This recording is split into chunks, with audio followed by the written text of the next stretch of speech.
16 अगस्त 1932 को उसी दूसरी राउंड टेबल कॉन्फ्रेंस के रिजल्ट के रूप में ये कम्युनल अवार्ड हमको मिला। नमो बुद्धाय, जय भीम साथियों। मैं शकुन बौद्ध गाजियाबाद से आज फिर से आपके सामने। और जैसा कि आप जानते हैं कि बाबा साहेब का हर दिन का, हर महीने का अपना एक इतिहास है। उन्होंने बहुत सारे आंदोलन, बहुत सारा उन्होंने संघर्ष किया हम बहुजनों को मान सम्मान, स्वाभिमान की जिंदगी दिलाने के लिए। तो इससे पहले मैं कुछ मुख्य घटनाएं जुलाई की और अगस्त की कुछ मुख्य घटनाएं आपके सामने पेश कर चुकी हूं। तो आज जो हम बात करेंगे वो सितंबर के मंथ पर करेंगे और सितंबर की जो मुख्य घटनाएं हैं वो मैं आपके सामने लाती रहूंगी डेट वाइज। तो आज जो हम बात करेंगे, क्योंकि हमको करनी थी 4 सितंबर पे, लेकिन क्योंकि बिजी शेड्यूल के चलते मैं 4 सितंबर को आपके सामने नहीं आ पाई। लेकिन आज हम दो मुख्य घटनाओं पर बात करेंगे और दो मुख्य डेटों पर।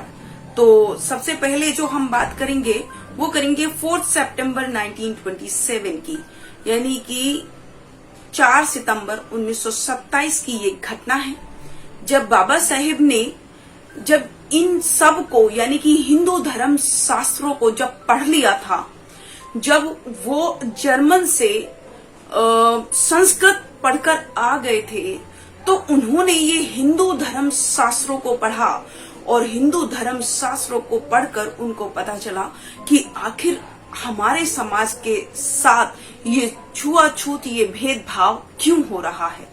वो ये सब कुछ जान गए थे क्योंकि वो हिंदू धर्म शास्त्रों को पढ़ लिया था। इसीलिए उन्होंने अपना एक नया संगठन बनाया और जिस संगठन का नाम था समाज समता संघ।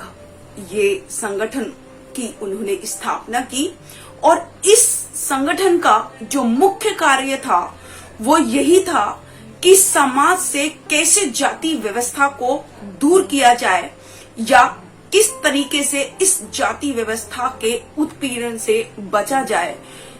बाबा साहेब ने समानता के लिए ये संगठन बनाया और समानता लाने के लिए इसमें बहुत सारे लोग भी शामिल हुए, जिसमें से कुछ मुख्य ये थे कि सैसर बुद्धि थे और खांडके के थे, JR प्रधान थे और इस तरह के बहुत सारे लोगों को जो बहुत बुद्धिजीवी थे, जो बाबा साहेब से काफी प्रेरित थे, उनके अनुयायी के रूप में उनके साथ लगे रहते थे, वो सब इस समाज समता संघ में शामिल हुए।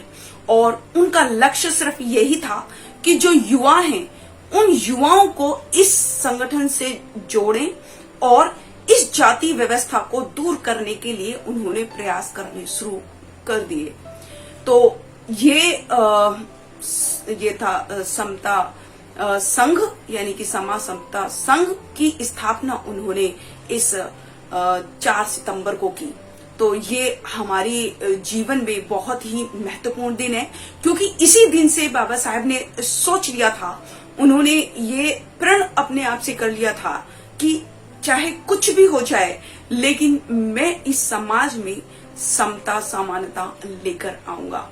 और बाबा साहेब का ये कंटिन्यू प्रयास रहा और उन्होंने अपने आर्टिकल नंबर 13 में एक ऐसा प्रावधान कर दिया जिसमें उन्होंने हिंदू धर्म शास्त्रों की, यानी कि हिंदू धर्म की तेहरावनी ही कर डाली, क्योंकि उन्होंने ये अपने संविधान के आर्टिकल नंबर 13 में ये जो जितने भी हिंदू धर्म शास्त्र थे उनको शून्य कर दिया और ये कह दिया कि अगर इन हिंदू धर्म शास्त्रों के अकॉर्डिंग अब कोई भी छुआछूत, भेदभाव, ऊंच नीच नहीं कर सकता। ये बाबा साहेब ने अपने आर्टिकल नंबर 13 में ये लिख दिया। और अगर फिर भी कोई इस तरह की अगर भेदभाव या छुआछूत या जाति को रखेगा या हिंदू धर्म शास्त्रों के अकॉर्डिंग अगर कोई भी किसी भी मनुष्य से, किसी भी नागरिक से अगर कोई इस तरह का व्यवहार करेगा तो उसको कड़ा दंड का प्रावधान बाबा साहेब ने संविधान में किया। तो ये 4 सितंबर की बात हो गई।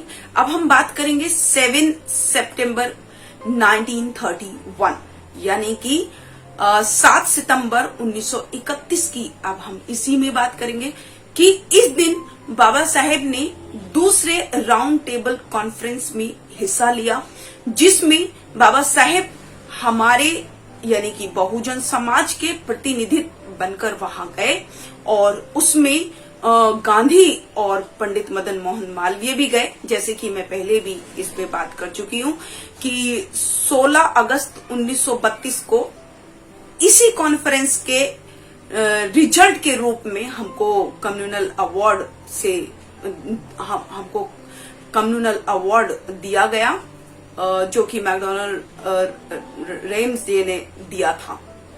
तो बाबा साहेब जब गए थे तो गांधी दूसरे जो कॉन्फ्रेंस में या दूसरी जो गोलमेज सम्मेलन में वो ये जताने की कोशिश कर रहे थे कि वो ही पिछड़ों के, अछूतों के प्रतिनिधित्व हैं और वही उनके मसीहा हैं, वही उनके सब कुछ है। लेकिन जब ये बात भारत के लोगों को पता चली कि गांधी अपनी साजिश वहां भी रच रहे हैं, तो यहां से स्वामी अच्युतानंद जी और उनके बहुत सारे सहयोगी, बहुत सारे लोगों ने यहां से तार भेजे और ये लिखकर उसमें दिया कि बाबा साहेब अंबेडकर ही हमारे प्रतिनिधित्व हैं, वही हमारे मसीहा हैं और वही हमारे हितैषी हैं। तो ऐसे बहुत सारे जो लोग थे जिनके जब तार मिले प्रूफ के तौर पर, तो वहां पर ये प्रूफ हो गया, ये साबित हो गया जो राम से जो थे मैकडोनाल्ड राम से और जॉर्ज पंचम वहां के राजा थे।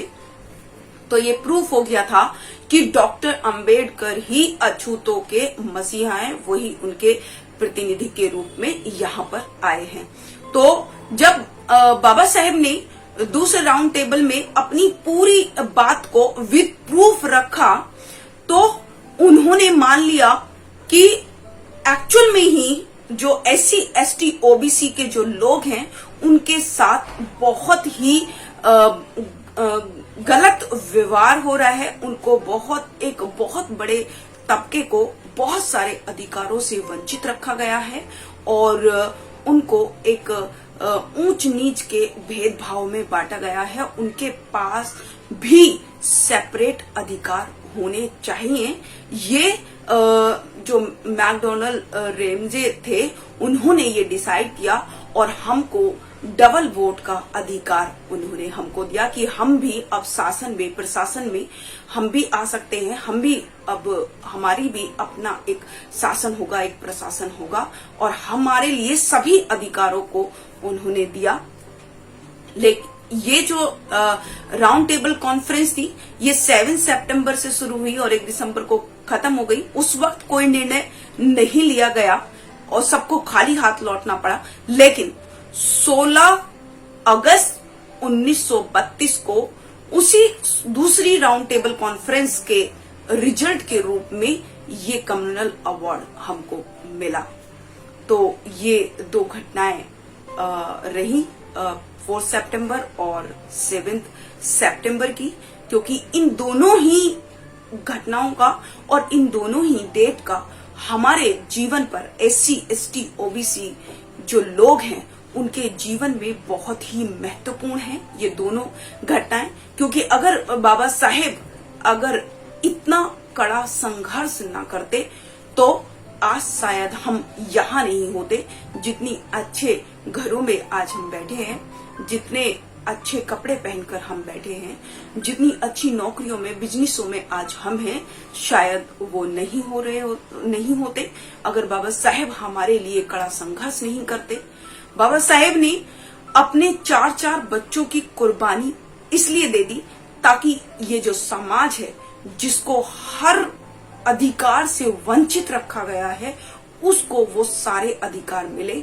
इसलिए बाबा साहेब ने अपने 4-4 बच्चों को सिर्फ हम लोगों के लिए कुर्बान कर दिया, जिसको हमारे समाज ने भुला दिया और खासकर ओबीसी के लोगों ने बिल्कुल बाबा साहेब को भुला दिया।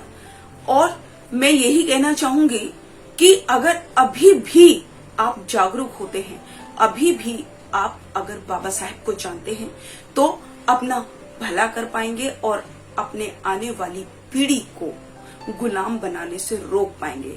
इसलिए ज्यादा से ज्यादा बाबा साहेब को पढ़िए, इतिहास को जानिए, क्योंकि अगर हमने इतिहास नहीं जाना तो हमारा वर्तमान कभी अच्छा हो ही नहीं सकता और फ्यूचर की तो हम बात ही छोड़ दें।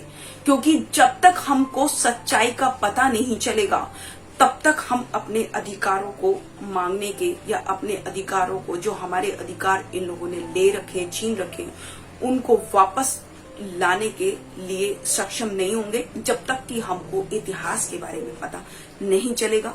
तो हमको हमारी बुद्धि को, जो हमारे समाज की जो लोग हैं SC ST OBC, उनकी जो बुद्धि को, उनको जो मानसिक रूप से गुलाम बनाकर मनुवादियों ने आज भी रखा है, इस मनुवादी व्यवस्था से, मानसिक गुलामी से जितनी जल्दी हो सके हमें बाहर निकल जाना चाहिए, ताकि आने वाली पीढ़ी हमको गाली ना दे, आने वाली पीढ़ी को हम स्ट्रांग बना पाए, उनको गुलामी में ना धकेल के जाएं। तो ऐसी उम्मीद मैं बहुजन समाज से करती हूँ और बाबा साहेब के इतिहास को लेकर, उनकी मुख्य मुख्य घटनाओं को लेकर मैं समय समय पर आती रहूंगी। इसके साथ ही मैं अपनी वाणी को विराम देती हूँ। आप सभी को मेरा गर्व से नमो बुद्धाय, जय भीम, जय भारत, जय संविधान।